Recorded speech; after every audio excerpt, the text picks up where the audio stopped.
All right, so our special guest today is going to be Susan Corley, who I'm sure is signing in right now. But in the meantime, I wanted just to remind everyone a couple of things. First of all, if we have some time this morning, we'll talk a little bit about ahas from the business planning clinic yesterday.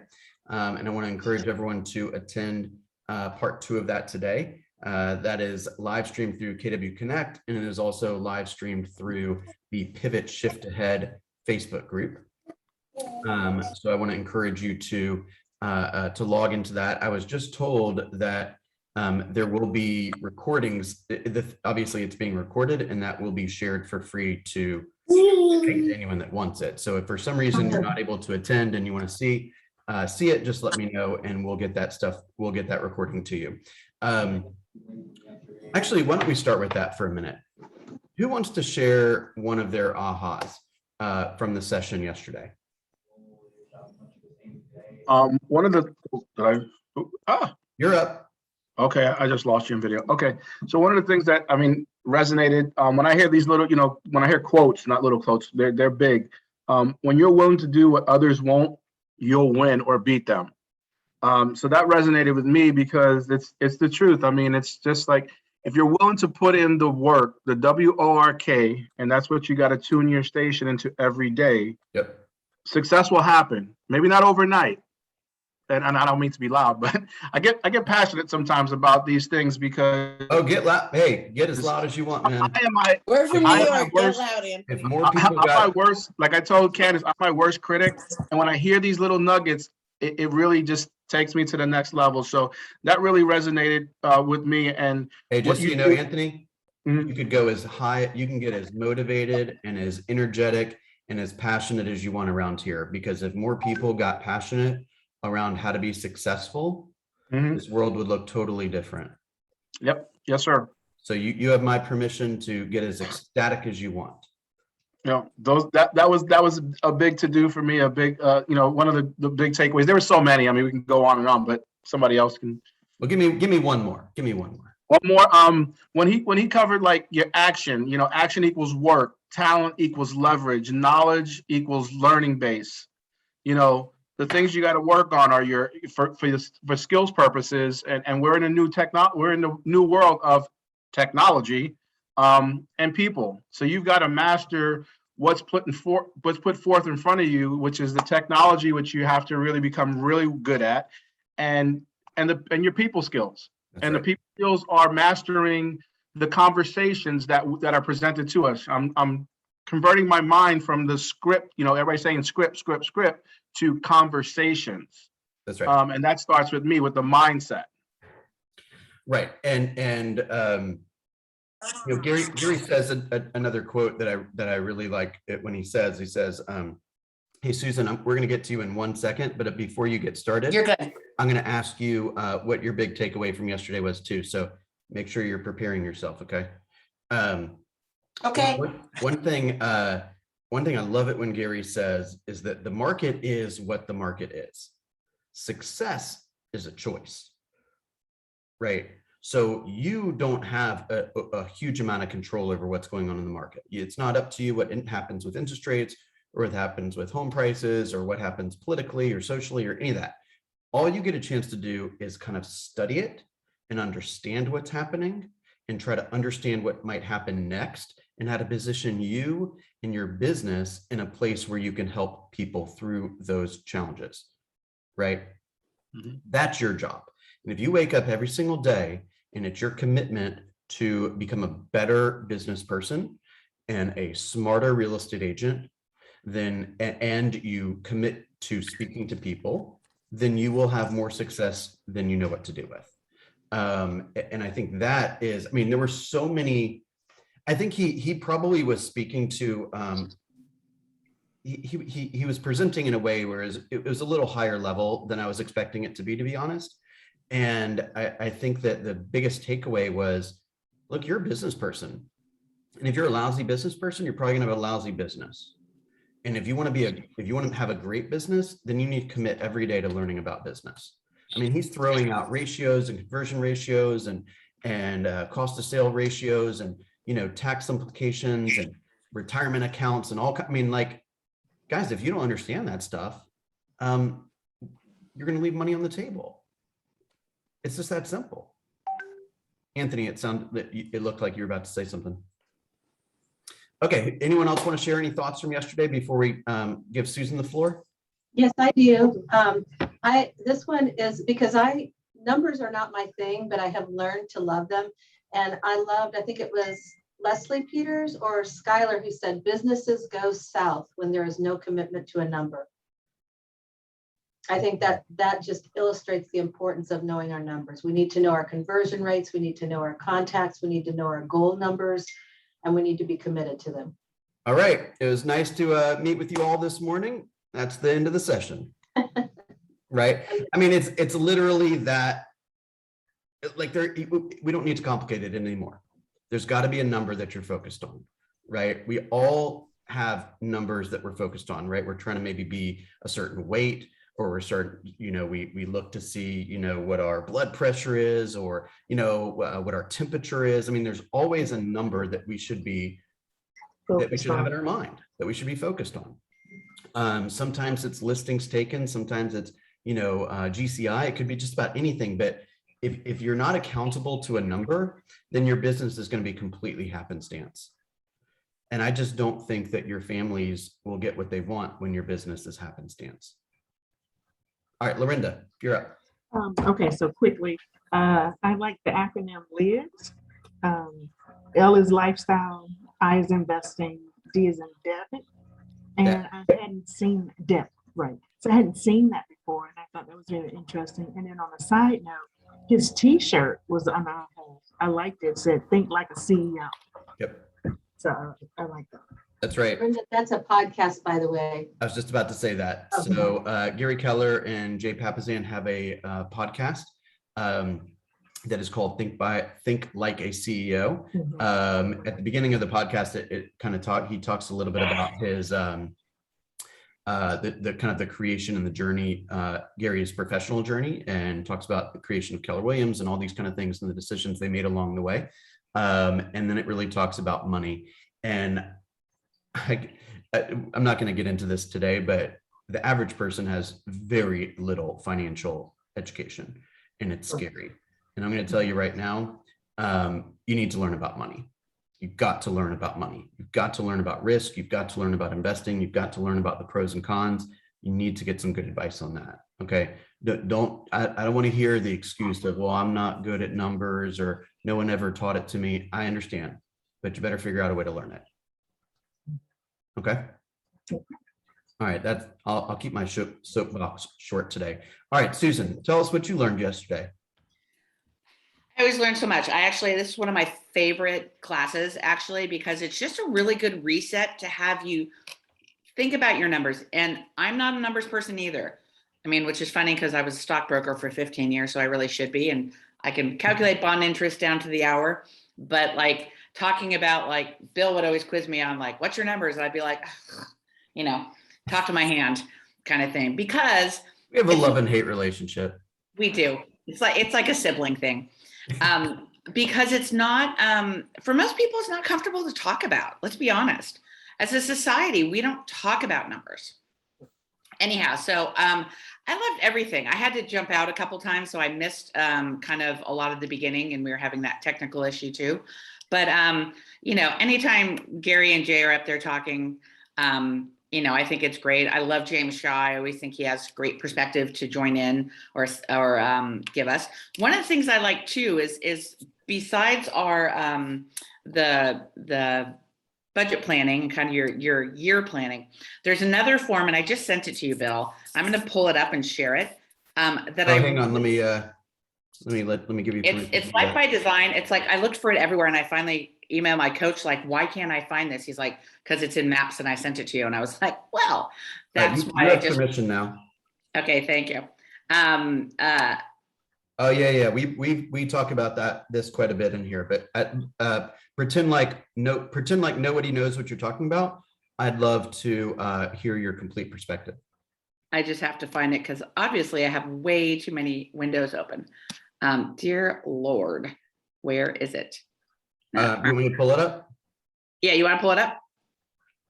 Sorry, I have like so much fall festival stuff up right now. Hey, tell everyone about Fall Festival real fast before while I pull this up.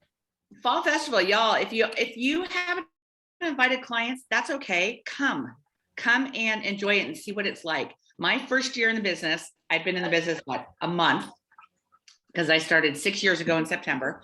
And I went to Fall Festival to be a helper, just to help out and kind of see. And actually, I think I had 2 clients that showed up because they were like, free barbecue? What? Huh? They're all about the barbecue.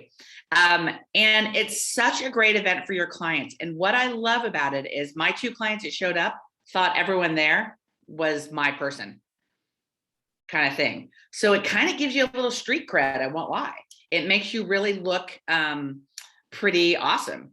And whether you have 2 people show up or 20 people show up or 200 people show up, it's a fun event. Come and join us on Sunday, even if you haven't invited anyone, just to A, be an extra set of hands that helps out. We totally love that. And B, see what it's like so you have an idea so that next year when you invite your clients, you're going to be able to be like, oh my gosh, we do this. We have balloon people and we have magicians. It's so much fun. We take pictures of your family and that could be your Christmas card shot. Like, when was the last time you had a professional photographer take your picture? So it's really fun that way. So definitely do that.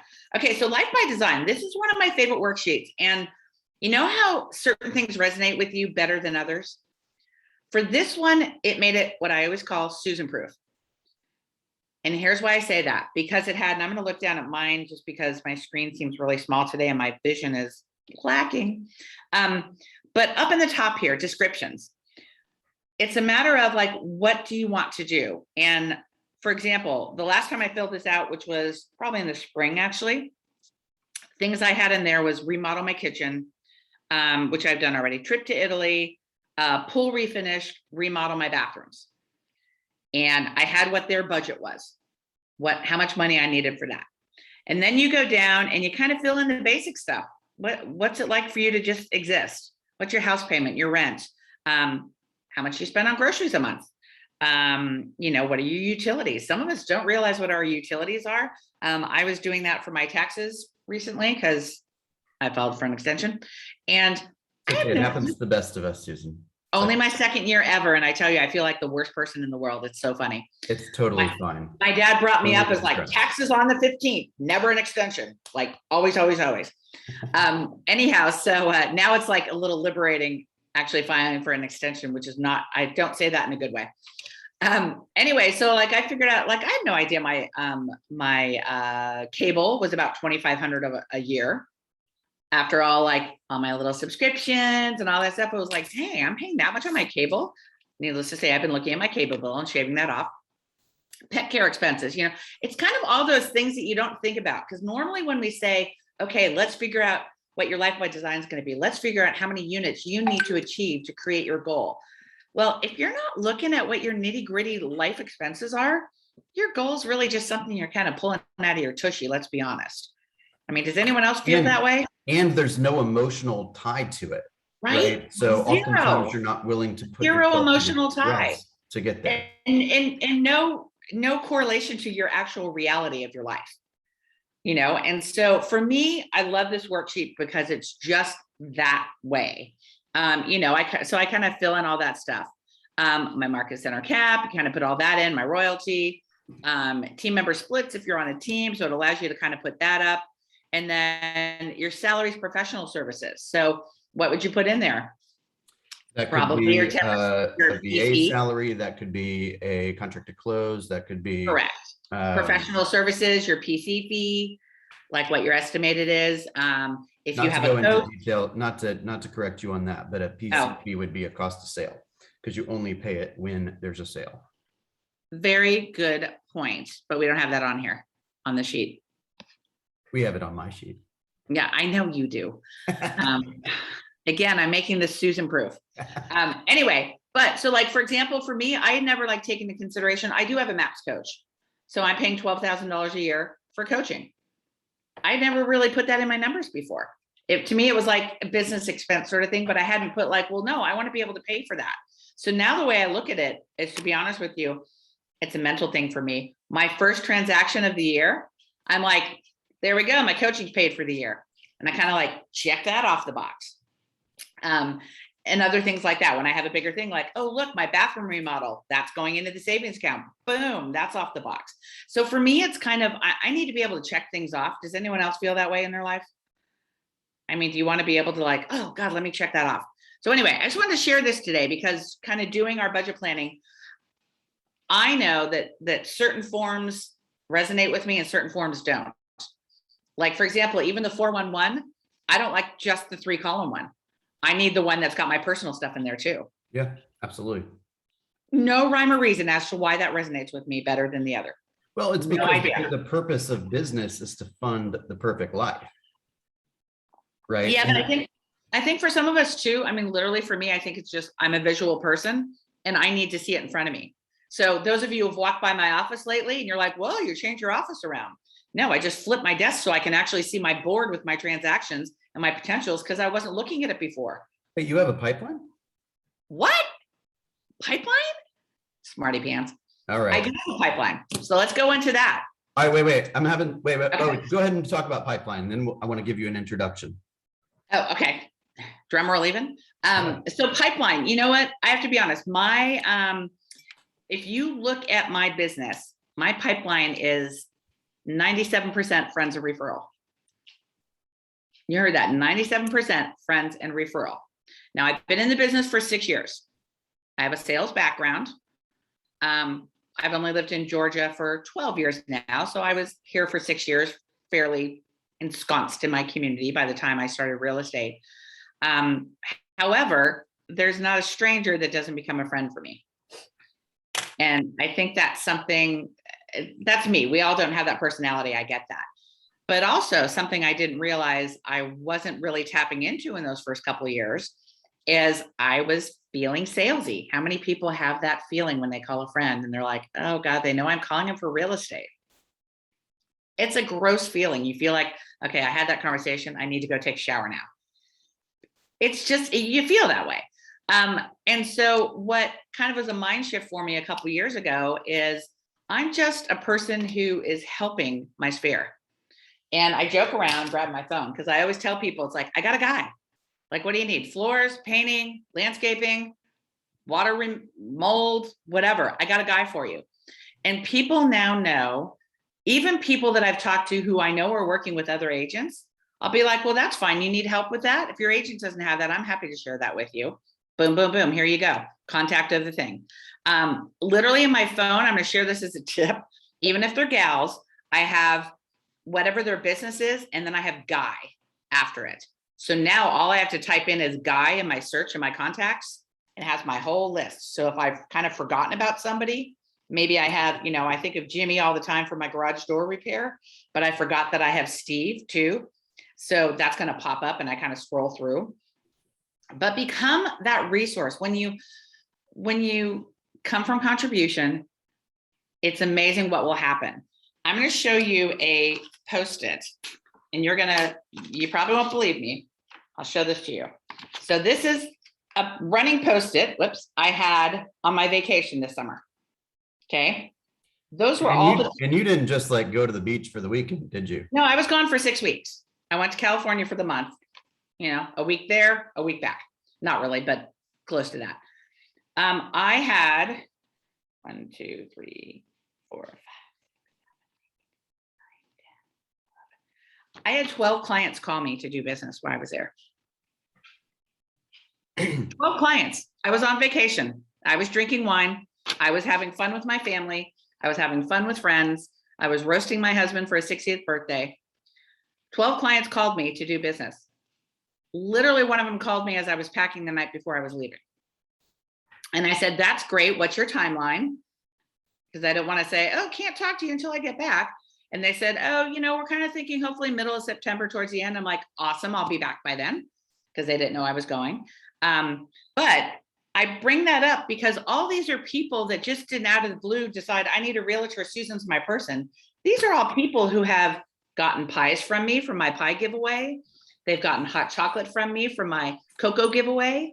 They have received seed packets for me to like I've done mailed out seed packets with I hope your years I can't think what my little saying was.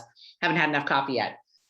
There are people who I have, sent mums to, for the holidays or for the fall. I did mums and dropped them by to all my clients. And I said, mum's the word, you're my favorite client. Even if I haven't done a transaction with them, they're still a client. I look at them that way. I'm helping guide them in their real estate career and their real estate investments. And so I've just looked at it that way. And I will have to be honest, it's really paying back. Bill's going to get mad at me for saying this, but am I the person who's on the phone every day from 9:30 until 11 making calls? 3 days a week, I would say I am, which is a vast improvement from what I used to be. I used to be like, yeah, I'll run into him at band practice. I'll run into him walking the dog. I'll see him at Kroger. And I tell you, Kroger at 5 o'clock on a Friday night is a gold mine, FYI. I live over by the East Cobb one, and I run into 15 people, I swear to God, every Friday night, and I don't do it intentionally. It's just because I'm out of groceries, literally, or out of wine. Well, I think there's this misconception with what lead generation is. Mm-hmm. If I were to follow you around all day, I would probably say that you lead generate 6 to 7 hours a day.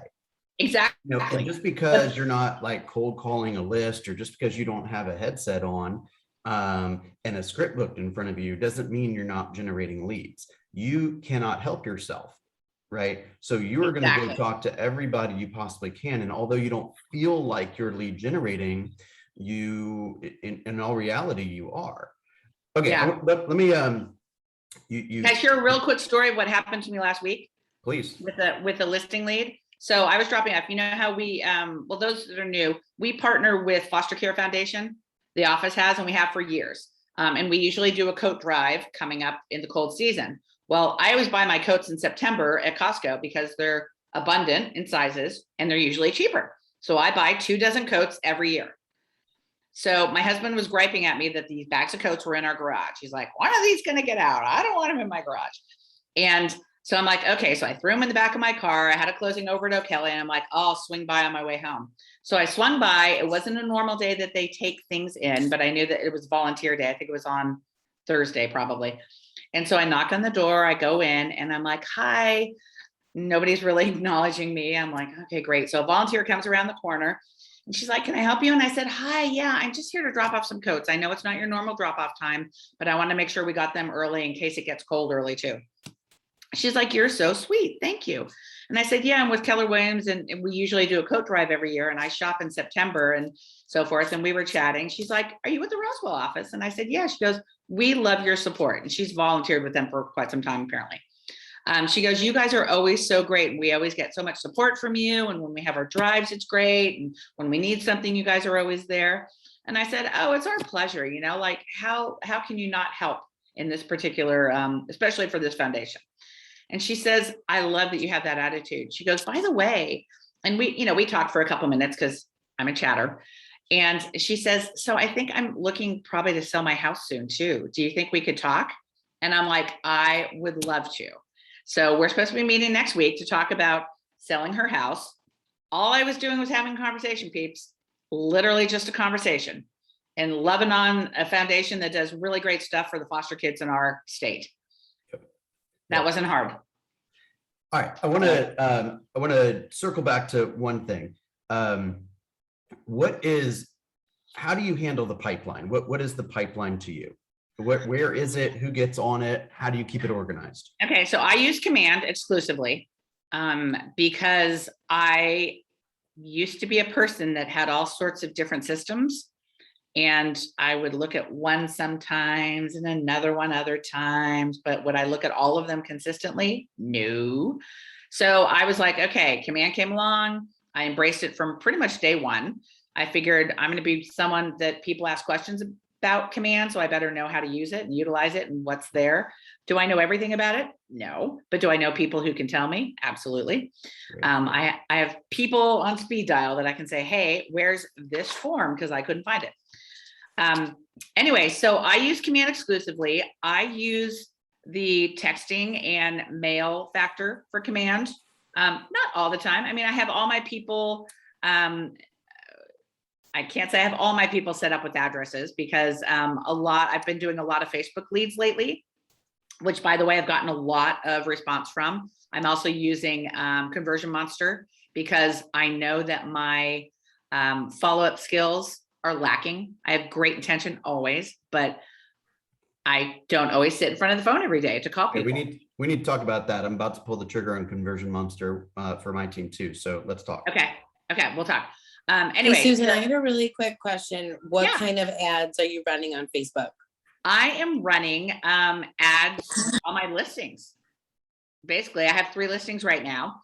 I have also done some ads on, who's looking to buy their first house, who's looking to refinance, and so forth. And what I love about the command ads, I mean, they're easy. And there's ways that you can trigger things as well. Like, for example, I did not an ad, actually. I did a campaign for Fall Festival this week. And here's what I did. And it wasn't ads. So this is just really directly emails and texts to my people. I have everyone tagged Georgia, who are my Georgia people, because I have people all over the country. We all do probably, right? I'm from California. I lived in Ohio. I have friends that have scattered everywhere. And so I have them tagged by Georgia. And on my Georgia people, I sent them I don't have Fall Festival. Well, pretend this is my Fall Festival invite. I sent them my Fall Festival invite. Don't forget, this Sunday is my Fall Festival. Please make sure you RSVP no later than 5 p.m. on Saturday, which I know is late. Don't tell the girls, they're going to get mad at me, but I know that's late for our RSVP. I have mailed out invitations to them previously, but you know how that happens. People are like, oh yeah, I'll get to this. And it's on the pile, and then their bills stack on top. And 3 months later, they're like, oh, I forgot to go to that event for Susan. Anyway, so I sent I have a 3-step. I sent an email with the invitation again. I sent a text that'll happen on Friday morning. So the email too, which was really great, is I got probably 6 people that remembered to RSVP to me, and they went back and said, oh my gosh, I've been meaning to do this. Thank you so much. I'll be there. So boom, automatically into my regular email box for KW, because Commands sends it over. I got their RSVPs right away. So I have 6 more people coming. Simple. I set up 1 campaign. Tomorrow, a text will go out. Don't forget, Saturday, another email will go out. I can't wait to see you. And I wish I had it because my graphics was really cute. It said, oh my gourd, it's Fall Festival time. I had little pumpkins, little gourds. And oh my gourd, I can't wait to see you. Think of something stupid. And you know where I got that from? I saw it on a doormat at a store when I was in California that was like gearing up for the holidays, fall kind of thing. And I was like, oh my gourd. And I rambled off about 15 different things to a friend of mine, like, okay, help me think up some clever sayings with that. So that was my theme for Fall Festival. I do the same thing for the holidays. You can set up, I think in the library, there's Nick Baldwin's holiday plan, where you can set up 1 campaign in your for your database that will take you all the way past New Year's. So you set it up where Halloween, happy Halloween. What was your costume? Let me know. Kind of thing. You can send it up, and I alternate them, text and email. Then I do one for Thanksgiving. Then I do one that says Happy Holidays. And with Hanukkah being like the day after Thanksgiving almost this year, maybe 2 days, that's like I got to rethink my message timing on that, because I want to make sure I say Happy Holidays to my those that celebrate Hanukkah and any other things. Then I do another one at Christmas. And then I do another one at New Year's, and I set it up once and I leave it and I make it Susan proof, and it goes for me. That is how my business is 97% friends and referrals. Okay, so what was the name of that holiday campaign? If you look up Nick Baldwin's holiday campaign. If not, I'm happy to share it with y'all. You have to tweak it a little bit based on what day you start it. Like, for example, last year I did it and I messed something up. So my Halloween message didn't go out that way. So I had to do it manually. I just had to, that wasn't hard. So then I had to recount, because you have to count your days, because you have those break days in between the campaigns. But it's really easy to do. And I just had some graphics done up for each one. And then I copied the graphics into one of the emails templates, cut out everything I didn't want from that template. So then it just had what I wanted. That's the hardest part, to be honest with you, is getting your message down to whichever format it needs to be in. And then when you do text, just make sure you add emojis in there. because they think it's you, and everyone knows I emoji not a lot, not crazy, but enough. So they're like, oh, Susan actually really sent me that text. The other thing I've done is when I send people my contact info, especially when I meet new people, I have my Twilio number in my contact. So now when it pops up, it says Susan Corley. It doesn't just say random Twilio number. And I know there's that other program, Reach, out there that some people are using that actually ties to your direct phone. I think Reach you have to have an iPhone for. Maybe, I don't know. I haven't looked into it yet. It's, on the list, on that pile of papers that are somewhere buried beneath something. Spell Nick's last name for me. I'll put it in the chat. Well, what? Who? Spell Nick's, you said Nick Ballin? Oh, Baldwin. B-A-L-D-W-I-N. Baldwin. It should be in there. And if not, if you go back to around this time last year, in the Command Your Conversion, you probably will see it in there because he posts them all the time. Okay, let me sum up a few things. Nick Baldwin is a Command ambassador, unofficially, I think. He has a Command consulting company, or several of them. He's also the co-founder of Lab Code Agents. That's definitely somebody you should be following on Facebook, as well as some of the Command groups that are coming up with cool ideas like Susan is explaining. It sounds like your stuff is driven around either get-togethers and client events, or holidays, and inviting people to them, confirming they're coming, thanking them for coming, and following up kind of with the next opportunity to go have fun. What are you sprinkling any kind of, when do you start talking about real estate with these people? How does that come up? All the time. All right, give us some hints on how that happens. I saw your curb appeal the other day. Your house is looking adorable. What made you come up with that idea? That's an easy one. I saw you were like, I noticed when anyone's doing construction, and everyone this last year and a half has been doing construction. And so I'll comment on people's construction. Wow, who did you use? Did you really like them? Where did you find that tile? It's gorgeous. Just engage in conversation. Okay. They know I'm a house person. They know I do renovations. They know that I'm a recovering junk dealer, AKA antique dealer. I share that stuff with people all the time. And they know that, like, people are like, hey, I really want to find like a mid-century piece antique. Where should I go? And I'm like, oh, Kudzu in Decatur, or try Westside Market. And go down to Scott's once a month when they're there. Right. They know I'm a resource. You're basically collecting relationships, and that's what you've done your whole life. And people know you as a connector. And Susan is a great example of what I've referred to in the past as a very well-paid concierge, right? You are, you're just gathering people and gathering relationships and gathering value, and then you're sharing it amongst all your people over and over again. And when people know, this is kind of what I wanted to get into for a second, is at the beginning you said that you kind of feel slimy when you're making a sales call, but not only has your mindset shifted around that, but I'm sure you've developed some kind of phrases or tactics or ideas around how do you make certain that when people see that Susan Corley is calling them, that they are eager to answer the phone because they're wondering what Susan's going to invite me to next, or what cool information she's going to share with me, rather than them seeing your name, Susan Corley, pop up on the caller ID and say, oh my gosh, is she going to ask me? Is she in some contest? Is she going to ask me for business or something? So how did you navigate that whole system? It's funny. That's a good question. I'm not really sure how it went from, oh gosh, she's calling again, because I also used to, before I was in real estate here, I was very involved in my kids' marching band. So usually if I was calling for something. I was like, hey, I need your time. I need 10, 12 packs of soda. I need, a restaurant. I want you to join our restaurant for Taste of East Cobb. I usually was calling for that. But what I've done is, over the years, I've just kept up those relationships, because some of those just got me in the door. Like, we have anyone who's in East Cobb, there's this fun, it's kind of like, we call it our dive bar over, it's called Bradley's over on Lower Roswell. It's like where the guys that go for 10 o'clock for a beer go and so forth. All lovely people. They're all really super nice. I won't lie. And, but they've got a pool table, and every so often people hang out there. I don't go there often, but I know the owner really well. And I run into him at Kroger all the time when he's run out of cilantro or parsley, because he used to do lunches for the kids. I used to go around and showcase the different restaurants.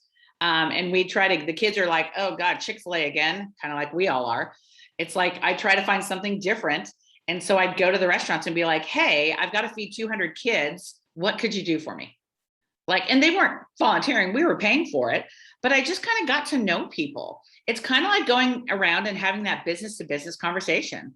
You know, go to your local coffee shop, get to know that coffee guy. You know, one of my favorite new local coffee shops is right by the office, Pop's Coffee. If you haven't been there, it's delicious. It's a great space to hang out and work. And there's really cool people that hang out there because it's kind of tied to the motorcycle crowd. But yeah, kind of more the, I won't say fancy motorcycle crowd, but like not the Hells Angels, or if they are, they're on the weekend, but during the week they're consultants and, you know, whatever else. They're the Alpharetta Deck. branch of the motorcycle. Exactly. Maybe that's it. But you know, I'll just kind of go and be there, because sometimes I get tired of being at home. I don't always want to be in the office, because usually when I'm in the office, someone's knocking on my door for something, which is great. That's why I'm there. And so when I'm there, I'm good with that. But there's sometimes where I need to be somewhere else, not in my house, not at the office, and I go to Pops. I may even go to Starbucks. Pops has inside seating already because they've spaced their seats out, where Starbucks is still outside seating only. So, you know, think about the places that you go every day and the people that you talk to every day. You know, I do my business to business, but as opposed to me just saying, hey, dry cleaner, if you know anyone moving into town or looking for a place, here's my card. I create a relationship with them. A friend of mine once said to me at a wedding, I was standing there and they're like, wow, this happened because of you. And I'm like, what? I didn't introduce him. He's like, no, you didn't introduce them. But we all started playing volleyball with you in the financial league. So-and-so started dating so-and-so started then. And it was like the connection of everything. And it was almost like a spider web. And I literally started crying. He's like, you are like one of the best humans at connecting people. And that's probably the biggest thing I do. And I think that I'm really good at. I like to connect people with common interests, not in matchmaking, but like, you know, let's say Anthony, that you really like baseball. And I have a friend of mine who, you know, coaches a little league, and you've always thought of doing that. And I could be like, oh, let me have you talk to my friend Paul, kind of thing. You know, connecting people that way with a common interest. Sometimes it's a matter of like literally throwing a happy hour at my house and getting all those people together to see who connects. Mm-hmm. Like, I just love connecting people, because I think in the world that we're in, even before we got crazy and had social media and all this technology, Ask Jeeves is the job I used to want. And only people who are old enough will know what that is. But there used to be this, like when the internet first came out, there was a thing called Ask Jeeves. And it was like, I need to find a plumber. Anthony remembers, oh my gosh, you're not that old. Anyway, and I remember that coming out thinking, I want that job, because I love connecting people. And connecting people can be connecting them to my landscaper. Connecting them could be to my favorite place that I take my dogs. Connecting them could be, let's just have a cup of coffee. And so, you know, it's just connecting. And gosh knows, in this world, we all need connections. There are a lot of people, especially in this last year and a half, that have felt really isolated. I've reached out to a bunch of those people who I know has struggled with mental health, and not in a bad way, that just, I know that they can get in their dark and broody place and they'll go hide in their hole. And I call them and say, come on, let's go to lunch. Let's go for a walk. Because I know they need to get out. I did that to a friend of mine the other day. And she's like, after we got done taking the dogs out, she's like, thank you for making me get out of my cave. Because she had been down there working. And she's like, I needed to get out and see the light and see the trees and hear the birds, kind of thing. Sometimes it's literally just that. Yeah, you know, Simon Sinek, who I'm a big fan of, Sinek, he wrote Start With Why, and also The Infinite Game, 2 phenomenal books.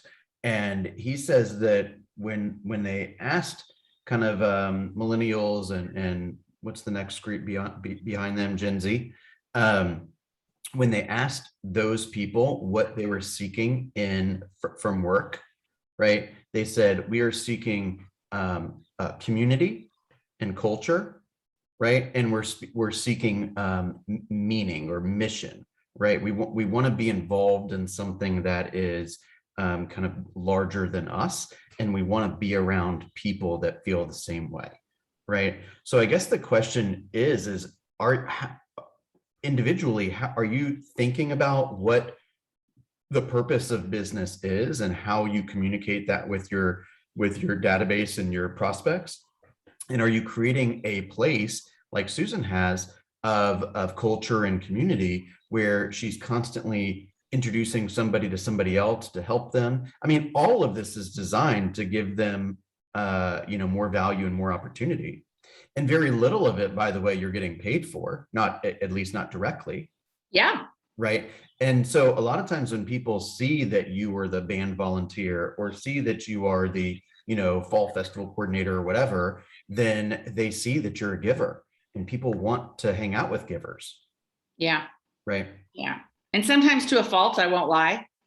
Like I tend to give a little too much sometimes, but I always feel like I'll get it back in spades. It doesn't matter. Yep. Yep. It strikes me, as I always say, that lead gen can be fun. You're having fun in your life and your career as a realtor. That's right. Yeah. That's right. Yeah. Make And it by fun. the way, so you just blazed right through my introduction 25 minutes ago. Oops. Can I give you a tiny introduction, because I want to make sure that people understand how great you are. This is Susan Corley. I happen to be, if I remember this correctly, I was teaching a career day that you happened to come to. You did. 6 or so, whatever years ago.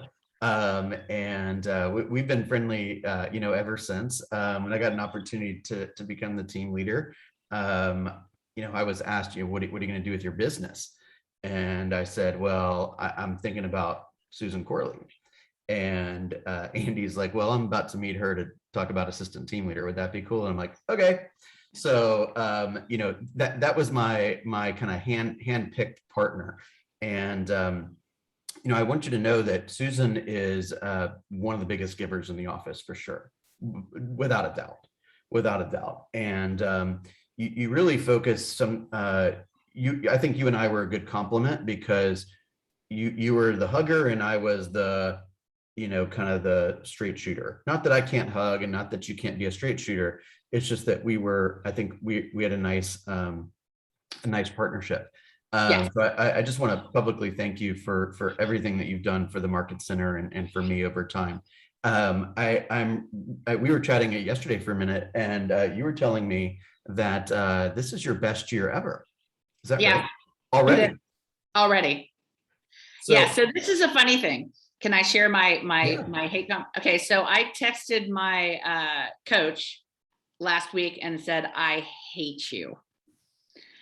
And here's why I hate him, because I was tallying up my numbers of what I have listings, contracts under, and everything I've done so far this year. And I was like, well, wait, hold on. Where's my little sheet? And I was at 7.6 million in volume. And I'm like, damn it, I want 10. I never really had 10 on my goal before. This year, I think I had 8, but now it's like, it's almost there. And I'm like, that's like 2 and change sort of thing. So I told him, I actually talked to him in about an hour, and I said, okay, by next week, I'm going to have an additional 1.2, because I figured I needed 2.4. I kind of gave a little push. I said, I'm going to have 1.2 of new business for you by next week. And I said, and then the week after, I'm going to have the other 1.2. He's like, you're going to be done by December 1st. And I said, well, if I am, it's going to kill me. Trust me. But I have a buyer of mine that I've been working with, and he wasn't overly motivated because he was living at home and mom cooked and the beer was always in the fridge. Like, why would I leave? Well, we finally got him into the complex he wanted to be in. He's literally across the parking lot from his brother. So he's thrilled. But that was 400 that showed up on Sunday. And then I just talked to a girlfriend of mine last night, and we're actually going out tomorrow, but I'm still going to count it for my 1.2 number for today, to look for about 800,000 in a new Airbnb for her downtown tomorrow. So like, oh, look at that, 1.2 showed up. And it wasn't just because I wasn't going through like, who can I call to get them to finally buy real estate? It was more like, oh, that property came up, and Mariah and I have been like talking for months. She had a big property she sold in the Outer Banks, and now she's kind of ready to do something with the proceeds from that. And she's got 2 Airbnbs here in Atlanta already, and she wants to get a couple more because she had that passive income from her place in Outer Banks, and she wants to replace that. So I'm at least going to be, I met my goal that I said, and Bill can tell you, like the goal numbers to me, again, this sheet that we did earlier, this resonates to me more than picking 24 out of my tushy and saying, sure, that's my number. Here's the other thing I'm going to share. So I called him and I already texted him. I said, I hate you. And he's like, why? I said, because I'm at 7.6 and now I want 10, which means I'm going to be miserable until the end of the year. Because I haven't, even though I took 6 weeks off, I got back on September 4th and I have not taken a full day off since, which is bad. Don't do that. Have I had an afternoon maybe here and there? Maybe. But I just had a couple of homeless people literally that had to find properties. So we were out and out and out. And that was still in a little bit of the crazy time. And we've gotten them all under contract. But it kind of works. And this is funny because I almost fired my coach in June. And I had a great conversation with him. I said, you know what, Tim, like, I just don't know that I'm getting what I need out of coaching right now. I think I need to take a break. And my husband had left his job. He hasn't really decided what he wants to do. So he's kind of pretty much been a stay-at-home hubby all year long, which is great. He's worked his butt off our whole life. Like, he deserves it. But I was feeling that pressure of like, oh, I've got to do more. I've got to like pinch my pennies more, even though we have lots in savings, but I just felt like I had to. And then I don't know what it was. I had some sort of mind shift, and I don't know what. Truly, I haven't figured out exactly what it was, except for because I had given myself the grace to say at the end of the month, we're probably going to be done. I was maybe listening more. I was maybe implementing more. I don't know. It wasn't the pressure of like, oh, I have to talk to my coach this week. What have I done that I said I would do? Or what didn't I do that I said I would do? Now it was just kind of like, okay, here's what I'm going to be doing. And maybe it was the mindset on how he approached me too. I don't know what it is, but I haven't fired him because like now he's making me want to do 10 million and I hate him, but I love him at the same time. Yeah, that's it. I want to spend a moment on that. So if you were to go from 8 to 10 and really more like 6 to 10, yeah, right, that's over $100,000 and you only have to give the coach 10% of that roughly, right? Correct. So that's really the purpose of coaching. Yeah. Challenge in very broad terms. Coaching is about challenging your thinking. Yeah. Challenging is about you coming into the table and say, hey, I'm thinking about this approach. And then the coach says, well, have you thought about that? Or, hey, what's the return on that? Or have you looked into that? Or have you researched that? Or have you talked to somebody who already did it? Right? They're challenging the way you're thinking so you can get to where you want to be faster or get to a higher level than you ever expected was possible. And I think that many people don't quite understand that. They think that coaching is for training. And I mean, Susan, you're a very successful realtor. You've held leadership roles. You've been on the ALC. You know how to write a contract. You're in fact, you're an agent mentor, for crying out loud. So you don't necessarily need a lot of training. So why did you choose to get into coaching? I needed the accountability, don't we all? I needed someone on my shoulder. He's going to be like, are you sure that's all you could do? Or are you sure you don't want to maybe add this group of people into your event? Or, you know, all the different things we talk about. I have to be honest. I'm reaching out to Tim this afternoon, just so you know, to make sure you get a day off this week. Oh God, don't, because it, we had that conversation. And like, when I finally took 6 weeks off, he's like, it's about bloody time. And I am going away to Florida next weekend. Okay, good. And I am going to South Carolina next week. So I have something planned every month. It's just, we haven't gotten to that month yet. And it's just, you know, it's just been crazy. And fall festival, you know, got to get that done and everything. And so it's all good. I've slept in a couple mornings. How about that? Does that count? I have taken the dogs for a walk almost every day. So let me ask you this, Susan, is you've got a mixture, mostly relatively new agents that are, you know, like most agents, they're overwhelmed. They're trying to figure out what to focus on first. They oftentimes choose to work in the 80% rather than the 20%, meaning they are doing everything kind of behind closed doors. They're learning every little detail about every little smart plan, yet they don't understand the importance of putting somebody on this or having somebody to put on the smart plan. Yeah. Right? So can you just guide us through what are some of the suggestions that you have for agents, and what have you learned in your journey that you could share with our group today that will help them save what I would consider to be the two most important things: time and money? How do we help them save time, and how do we help them save money? Okay. Well, first of all, I'm going to say, give yourself grace. And I say that is because how many of you have been in the meetings and you see the curtain team doing a bazillion million transactions in dollars?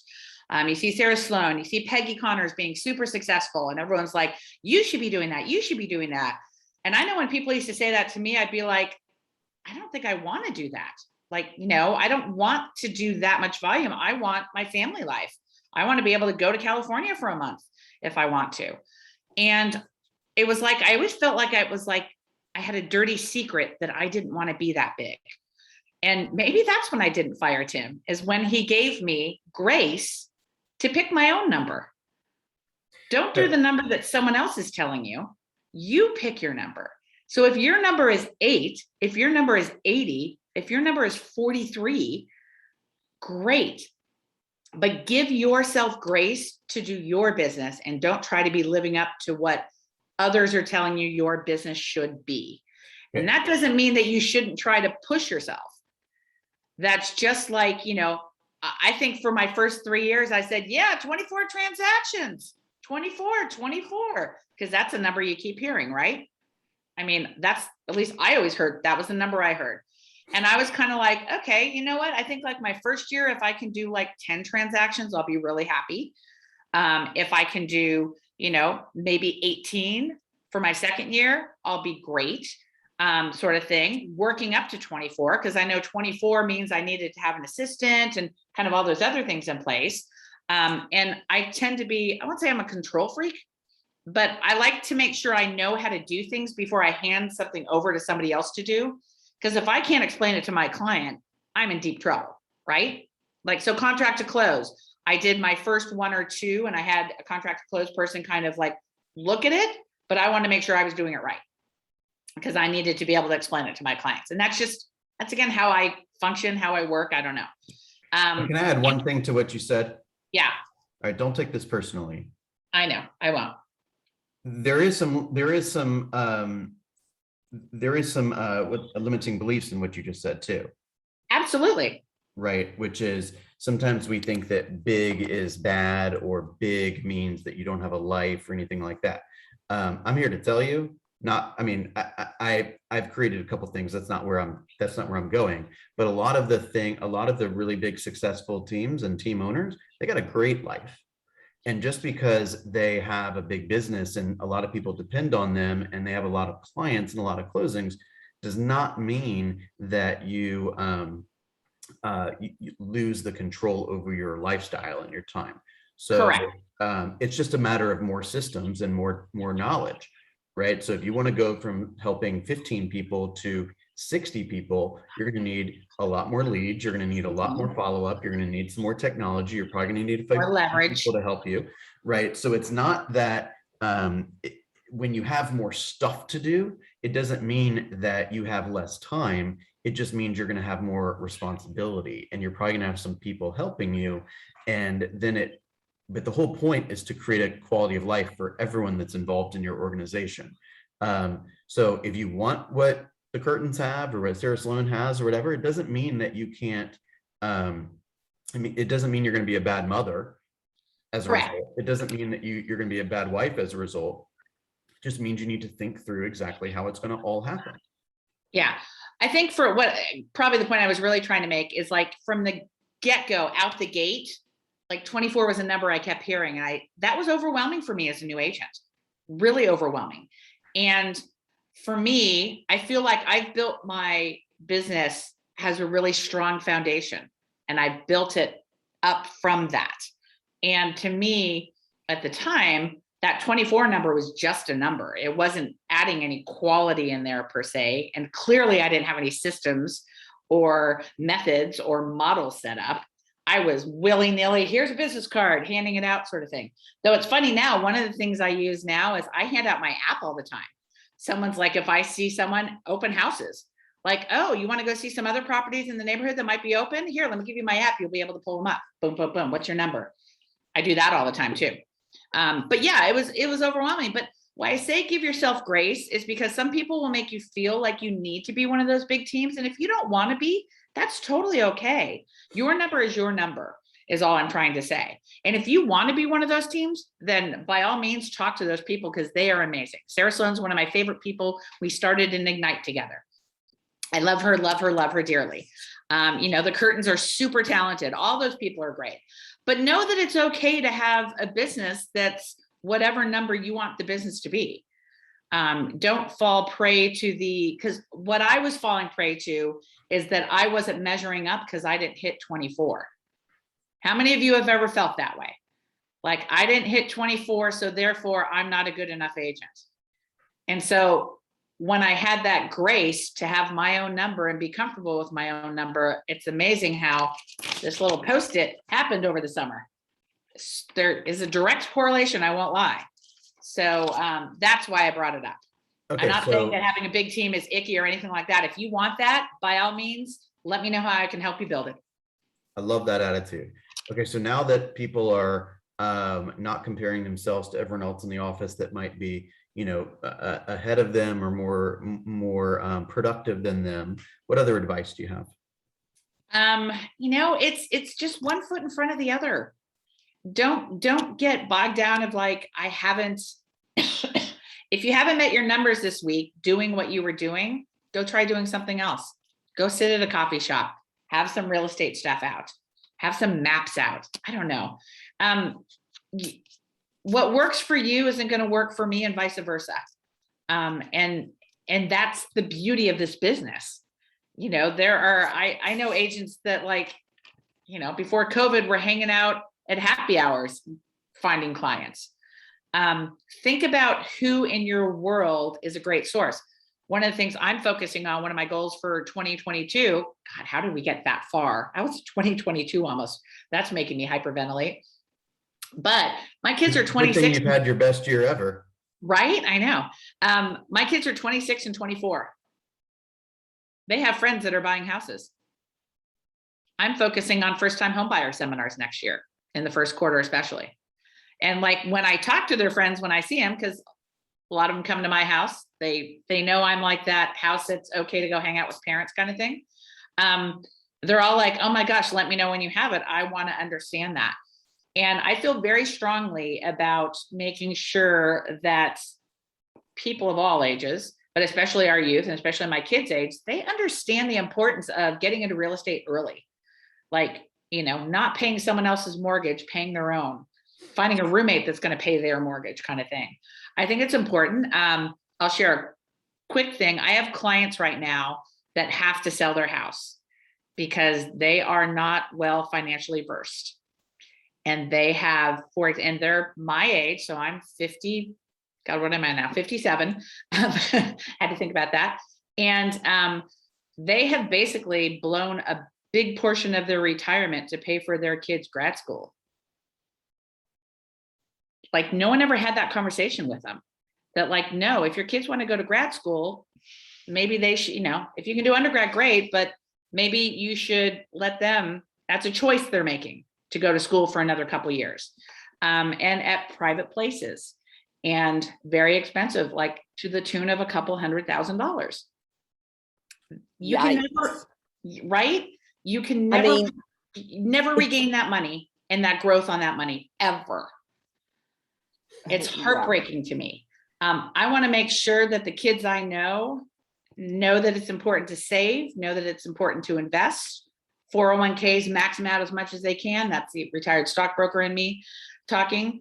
And to never put your retirement funds in jeopardy for somebody else. because you can't guarantee that your kids are going to have a job that keeps you in the lifestyle you want to become accustomed to. That's what I always tell my kids. And you can't guarantee that they will do it, even if they have that job. And Correct. you can't finance retirement. They can finance that grad degree if they want it bad enough. Exactly. I've never Yeah. heard anyone say you can't finance retirement. I love that line. That's so true. You know, Gene will probably talk about this today in the second part of the business planning clinic. He loves talking about money and investing and strategy and all that stuff. You cannot save your way to wealth. It's just not going to happen. Mm-mm. Okay, it's not going to happen. So you got to be making investments. It's either investing in your business, investing in real estate, investing in other things. Passive income is something that everyone needs to be considering. Yep.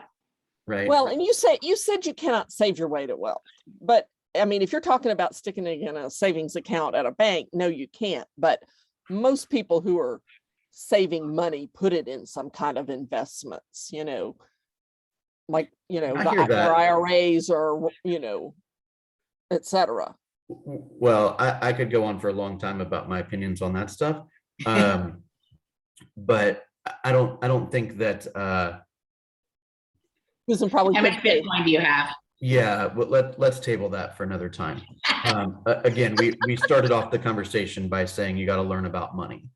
You Right. do. You have to learn about money. It's so important. And so, Susan, did you get some 6 profit years share of today? band directories. What's that? Did you get some profit share today? Oh, I don't know. I forgot to look. I didn't last month, which really surprised me, but many of my downline just capped recently. Hold on. So I don't know if I did. that's Thanks for reminding me. what? Thanks for reminding me. I totally forgot. Profit share, y'all. Pay attention. Best opportunity at Keller Williams. Literally, there's none better. Yep. It's Okay, what have true. you guys heard today while Susan looks that up that kind of resonated with you? Any approach or phrase or script or anything that caught your attention? Or how not to do it? Teasing. You Anything? also have to be able to joke at yourself too, by the way, in this business. Yeah, it's like, here's a great example of that. Let's say you botch the timing on like the Thanksgiving, email or whatever, right? Comma Club. Nice. Tell everyone what What? that is. Comma Club. So that means that you have broken $1,000 In a month from profit. in a month for profit share. So I got $1,007.09. Yay! Amazing. Absolutely amazing. Yeah. Congratulations. I mean, And my guys, profit so share how goes you- towards my next investment property. So let's do some really quick math on that. So that's what, let's just call it $13,000-$14,000 a year is probably what you'll end up with, something like that. Yeah. Okay, so that's the equivalent of having about $500,000 in the bank Mhm. that spits off that type of passive income. And in order to have $500,000 in the bank, this is kind of what I was alluding to, Pam. In order to have $500,000 in the bank, you got to save $500,000. And most people would be lucky to save 10% of what they make. So now we're talking about $5 million of income. But you also have to pay taxes on that. So now let's call that $10 million worth of income. Okay. So how many years does the average person work? 40, 45? Okay. You make 100 grand every year for 40 years. It's still not enough. Okay, but you're talking about just saving that amount of money. You're not talking about how that investment has grown. Correct. That's my point. Fair enough. Fair enough. Pam and I will Yeah. have a debate tomorrow afternoon. So Bill will win that part, but that's- I my point. I my will point just is, say, if you there's put active money income. in and invest it, small amounts can grow large the earlier you start. Yep. 100%. The bottom line is that we operate in an industry that does not give us a retirement account. We operate in an industry that oftentimes agents are paycheck to paycheck and these kind of things, they're without intentionality pretty uneducated about money. Most people are, and therefore the last time you pull that last sign out of the ground, When you're done selling homes, that's it for you. So the question is how are you going to financially support yourself beyond that time? I actually had a conversation with somebody a few years ago, and I asked her what her exit strategy was. She's, an older agent. I said, so what's your exit strategy? She says, I'm probably going to die showing homes. I said, is that your plan? And she kind of like laughed a little bit, but then she basically was like, well, I guess I never really thought about that. And then I'm thinking to myself, oh my gosh, can I just come over to wherever you are right now and tell you everything I know? Because this is a sad situation. We got to fix this. Yeah. Okay. Okay. So we kind of went off on a bunch of tangents today. If you had a billboard, Susan, and you got an opportunity to put a message on the billboard and everyone could see that that's the message you're sharing with real estate agents at large, what would you have that say? Oh my God. That's not fair. Let's say you had like a really big billboard. A really big billboard with It could lots actually of say whatever you wanted it to say. Just give us a final tip. that you can do it. I wouldn't have a swoosh on it, like just do it, but you can totally do it. Like you have people you know and love that need help in real estate. Just help, don't sell. That's it. Just help, don't sell. I love that. See, that'll fit on a pretty small billboard, actually. It would actually. See, now I'm gonna write that one down because I think that's a keeper. I always like hanging out with you, Susan. You and I are very different and very similar in many ways, and it's always fun to spend some time together. So thank you for being here this morning. Always happy to be. As you guys know, Susan is one of our agent mentors. If there is any question that you have about her journey or your journey or the business or contracts or whatever it is, Susan has a passion for helping you and others, and I hope that you'll take advantage of that. And I hope that everyone will attend part 2 of the business planning clinic today with Gene Rivers from 1 to 5. And I look forward to chatting with you soon. Oh, one other thing. Next week is going to be all about systems. Every morning huddle is going to be systems. Okay. I am working behind the scenes now with Candace and a couple of other agents, putting the kind of the finishing touches, or at least phase 1 finishing touches on a lot of different systems that I'm excited to share with you guys. So again, if you have a system that you want some help with, or want to throw out and say, hey, Bill, make sure you include that, send it to me. I'll build it and I'll share it. Okay. And Bill, I'll email you over my my holiday plan. Beautiful. And just I don't think we actually use this word, but what she's referring to is smart plans. Smart plan, sorry. Yeah. Okay, cool. Send it over to me and I'll share it with everyone. Okay. And then Conversion Monster. We have a question about yeah. Conversion Monster. Okay. What's that? Yeah, what's your question? What is it? So Conversion Monster is basically ISA, so inside sales associates that are calling the people who are clicking on my ads. So my campaigns that I'm doing, they call them and follow up. They do a call, they do a text, they do an email, and they do it for a period of time until they hopefully get a response. If they get a live person, they directly forward them to me. It's a fee-based program that I'm using. I decided to try it out because I know that like I get leads in and I wouldn't do anything. So you're paying per number of leads that they're cultivating, right? Correct. I think what I figured out is it's going to cost me, I think it's $1,200 for the first 3 months between the sign up and the monthly fee. And yeah, I think I estimated 25 leads a month kind of thing. And so far I've actually gotten about 80 leads in that they've been working for me, which is great.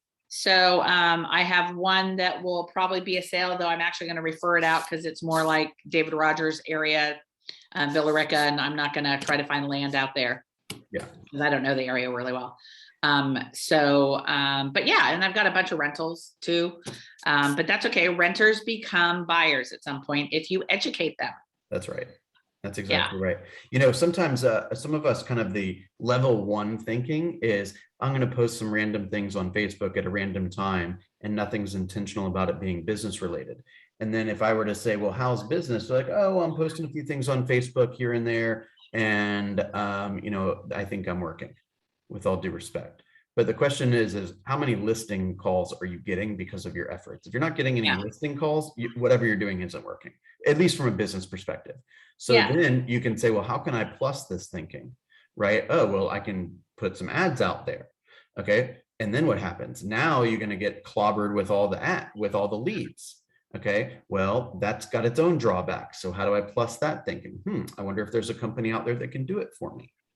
Right. So Susan has taken, like, I think I'll be active on social media, several levels higher, to say, okay, what is the bait, right? What is the carrot I'm offering the world? Who's going to come and get it? And then who's going to talk to those people and nurture them until they're ready to have a professional real estate conversation. Meanwhile, Susan's having coffee with this person and having a cocktail with that person. And, when everyone gets serious, she's right there ready. So Yeah. every time that you think of an idea, I want you to say to yourself, what would the next level thinking be? Right? How can I make this a more efficient? How can I make this more profitable? Right? How could I scale this if it happens to really work? Right? And then, like Candace suggested earlier, if you've got some particular activity that you're doing and you're spending a lot of time and money on it, if it ain't working, if it's not getting you calls or appointments, you should revisit it. Yeah. And something I was going to say too is, like, I know a lot of the newer agents too, they're like, well, I don't have a listing to advertise. Well, other agents do. Call them and say, hey, Susan, that listing on whatever, ABC 123 Main Street, do you mind if I use that for an ad? I'd be like, bring me a buyer, go for it. You pull the pictures off of MLS, create an ad. And you can pull up who has listings in the office on FMLS by adding the office code KWRO01 to your search, and it'll show all the listings in the office, and then just go down. I would not recommend doing any of, like, the multi-million-dollar listings, to be honest. Stick with the regular people price properties kind of thing. Because first of all, the $1 million ones, some of them, depending on the clientele, may not have permission or grant you permission, as well as you aren't going to get as many people clicking on a $1.5 million property as you are a $400,000 property. Well, there's also those people that tend to have representation if they can truly afford it. Correct. They tend to, again, I know this is all limited thinking, but it's evidence-based, is that if you use a $400,000 home as the marketing picture, you will get better and more results than if you do $1 million place. Correct. Right? Because everyone wants to click on a pretty house. With lots of acreage. Many of which cannot afford it. And then for open houses, there's just a lot more complexity. You got to have the gate, you got to have the code. No unrepresented buyers are driving through St. Ives looking for random open houses. It's very true. But yeah, so know that you can do that too, because that's a great resource. I did that a couple times, when I was new, and kind of like, hey, can I borrow your listing to either I was doing open houses or putting some, the meager Facebook ads we had 6 years ago, which seems like forever ago, but it really wasn't. So know that you can do that. I've got a listing over on Collier Road. Anyone is welcome to use that. What's that one? It is 567 Collier Road Northeast. That's a condo? Nope, it's a house. Ooh, that's nice. How much is that? $875. Beautiful. I'll take it. Go for it, Corey. Is there anyone? When opportunity, we take a lesson from that.